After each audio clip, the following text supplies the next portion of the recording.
नमस्कार।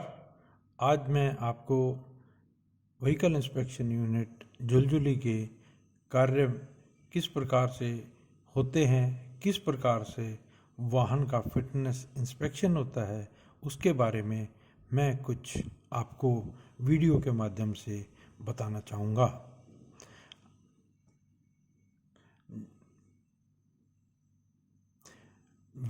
जैसा कि आप देख रहे हैं कि यह जुलजुली नजफगढ़ से 15 किलोमीटर के करीब दूर है और वहाँ पर गाड़ी का ऑटोमेटेड व्हीकल टेस्टिंग द्वारा किस प्रकार से व्हीकल इंस्पेक्शन किया जाता है, किस प्रकार से वहाँ के बारीकियों में गाड़ी को टेस्ट किया जाता है, उसकी परफॉर्मेंस चेक की जाती है, तब उसका रोड वर्दीनेस सर्टिफिकेट दिया जाता है।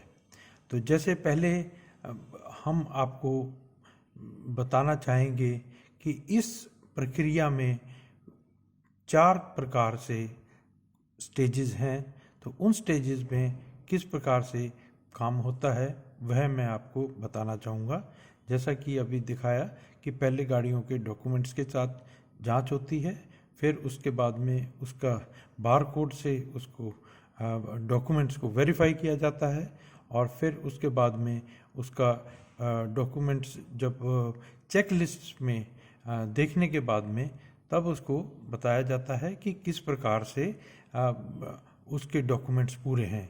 और इसमें इसकी विशेषता है कि जो स्कैन QR कोड से किया जाता है और फिर उसके बाद में चेक लिस्ट में जो अलग अलग पैरामीटर्स हैं, हर डॉक्यूमेंट्स इंटैक्ट हैं कि नहीं, ये पहले से ही NIC के पोर्टल पर दे दिया जाता है, जिससे कि किसी एप्लीकेंट को कोई दुविधा ना हो।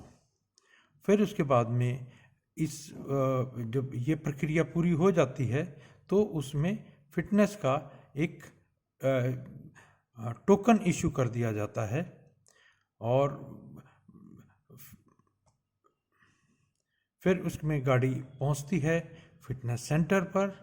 फिटनेस सेंटर पर कंप्यूटर में जो दर्ज गाड़ी का नंबर है वो वहाँ पर पहले से ही मौजूद है, तो वो डाटा मशीन रिट्राइव कर लेती है और फिर शुरू होता है उसकी टेस्टिंग।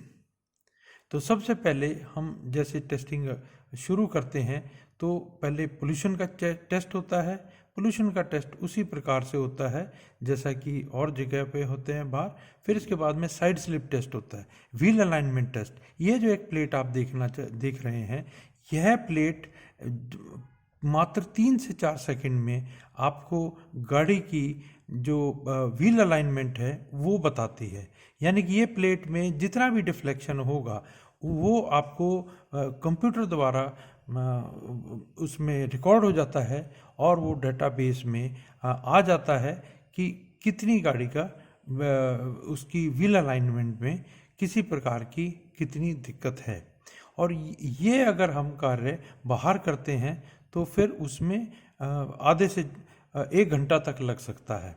फिर इसके बाद में नेक्स्ट स्टेज जो आती है वो ब्रेक टेस्टिंग की होती है। ब्रेक टेस्टिंग के अंदर गाड़ी के न केवल brake stopping of the brake, इसमें गाड़ी के 4-5 तरह के पैरामीटर चेक होते हैं। जैसे इस टाइम पे प्री लोड चेक होता है, यानी कि गाड़ी का कहीं टायर ब्रेक अपने आप स्वतः लगा तो नहीं हुआ। फिर उसके बाद में परफॉर्मेंस यानी कि सर्विस ब्रेकिंग टेस्ट होता है। तो पहले ये अगले टायर्स का या व्हील्स का जैसे टेस्ट होता है, फिर उसके बाद में ये नेक्स्ट स्टेज पर हमारे को इसमें रियर व्हील्स का टेस्ट होता है। फिर इसके बाद में हमारा जो आगे टेस्ट रहेगा वो इसका स्पीड का टेस्ट होता है। तो स्पीड के टेस्ट में इसमें इंश्योर किया जाता है कि गाड़ी की मैक्सिमम स्पीड हो, यानी कि अगर स्पीड उसकी मैक्सिमम लिमिट से ज़्यादा होगी तो वो गाड़ी को फेल कर दिया जाएगा। तो इसी प्रकार से हम नेक्स्ट स्टेज के लिए आगे चलते हैं। और फिर स्पीड टेस्ट के बाद में हम गाड़ी का रियर इंस्पेक्शन होता है। अंदर नीचे से गाड़ी में कहीं टपक तो नहीं रहा है, कहीं गाड़ी में कोई चीज़ का पार्ट ढीला तो नहीं है। और फिर इसमें एक सबसे बड़ा टेस्ट अगर आपको दिखाएं, जॉइंट प्ले टेस्टिंग है। जॉइंट प्ले टेस्टिंग आपकी इसमें जो पहाड़ों पर गाड़ी सुरक्षित है कि नहीं, उसके लिए सबसे इम्पोर्टेंट टेस्ट है। इससे पहले ये आप देखेंगे इसको एक्स वाई यानी कि दोनों तरफ से खींचा जाता है, दोनों तरफ से अंदर की तरफ इसको व्हील को डाला जाता है, तब देखा जाता है कि इसकी दुरुस्त कितनी है।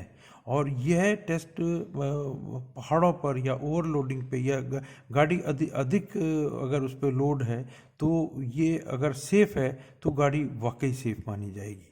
तो ये टेस्टिंग भी हमारी इसमें होती है। इसमें एक्स डायरेक्शन, वाई डायरेक्शन और लाइट गाड़ियों में इसको जेड डायरेक्शन में भी टेस्ट करने का प्रावधान है।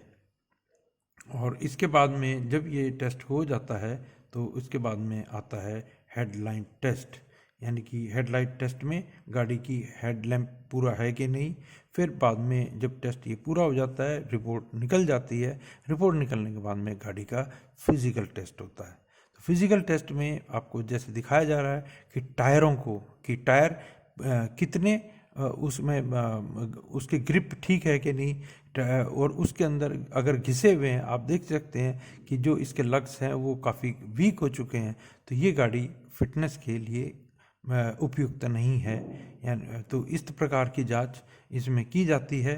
साथ में एक सीएनजी की टेस्टिंग भी साथ में होती है, और इसमें फ्री प्ले को भी देखा जाता है, और गाड़ी के जो सीट देखी जाती है, कंफर्ट देखा जाता है, और गाड़ी के जो ट्रक्स के केस में उसका आरयूपीडी यानी कि उसकी साइड की सेफ्टी, मड गार्ड वगैरह, ये सारी चीज़ें भी साथ में दी जाती हैं। और इस प्रकार में जो भी टेस्ट पैरामीटर हैं, उन टेस्ट पैरामीटर्स को पहले ही शो कर दिया जाता है कि ये चीज़ें हमारी फिटनेस के दौरान टेस्ट होंगी, चेक होंगी।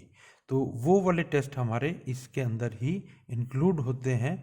और साथ में हमारा जो, जैसे आप देख रहे हैं कि सीटिंग कैपेसिटी और शीशे आपके पूरी तरह से ठीक हैं कि नहीं, पैसेंजर कंफर्ट के हिसाब से ठीक है कि नहीं, सफाई को भी टेस्ट देखा जाता है कि गाड़ी सही तरह से साफ़ है कि नहीं, हाइजेनिक है कि नहीं।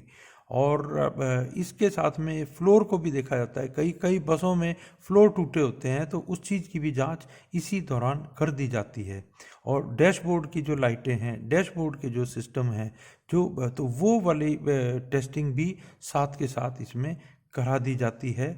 और जो गाड़ी के एक सीएनजी गाड़ियों में एक टेस्ट रहता है जिसमें कि सेफ्टी चेक जिसे बोलते हैं, कि अगर गाड़ी आपकी वो स्विच जो हमारा है शट ऑफ वाल्व जिसे बोलते हैं, कि अगर वो बाय चांस खुला है तो गाड़ी स्टार्ट नहीं होगी। यानी कि इस केस में अगर हमारा जो कभी किसी दुर्घटना की कोई ऐसी बात होती है तो सबसे पहले ड्राइवर उसको शट ऑफ स्विच को खोल सकता है, जिससे कि सीएनजी सप्लाई इमीडिएटली रुक जाएगी। तो इस प्रकार से जो पैरामीटर्स हमारे सीएमवीआर में दिए गए हैं, और दूसरे जो सुप्रीम कोर्ट गाइडलाइंस हैं या कोई सेफ्टी फीचर्स हैं, तो उसको इस दौरान चेक कर दिया जाता है, जो कि बोर्ड ऑफ इंस्पेक्टर मैनुअली उसको देखते हैं। जैसा कि आपको पहले बताया था कि सीएनजी सेफ्टी वाल्व हमारा इस प्रकार से चेक कर दिया जाता है, और इसका परफॉर्मेंस फिजिकली हर एक गाड़ियों में, चाहे वो ट्रक है चाहे कोई बस है, इसको देखा जाता है। और जैसा कि आप अब इसमें देखेंगे कि गाड़ी स्टार्ट है और जैसे ये खोला तो गाड़ी बंद हो गई है। तो ये हमारा टेस्ट इस हिसाब से कंप्लीट हो गया है। और फिर हमारे बोर्ड ऑफ इंस्पेक्टर उसको कोई भी दुरुस्त होता है या कोई कमी होती है तो वो उसको बता दिया जाता है। फिर इसके बाद में फिटनेस की प्रिंटिंग की जाती है। और अब ये वाला जो सिस्टम है सिग्नेचर का, ये अब समाप्त हो गया है। यह अब लिंक से एसएमएस द्वारा जो गाड़ियां पास हो गई हैं उनको एप्लीकेंट को भेज दिया जाता है, और भेजने के बाद में वह एप्लीकेंट अपने घर प्रिंट कर सकता है। इस प्रिंटिंग में पहले 2-3 घंटे लग जाते थे, तो अब ये फिटनेस का जो टाइम है, जो पहले हमारे VIU झुलझुली में 5 से 6 घंटे लगता था, अब ये घटकर 2 घंटे से भी कम में होने लगा है। और लोगों का भी इसमें काफ़ी सेटिस्फेक्शन रहता है।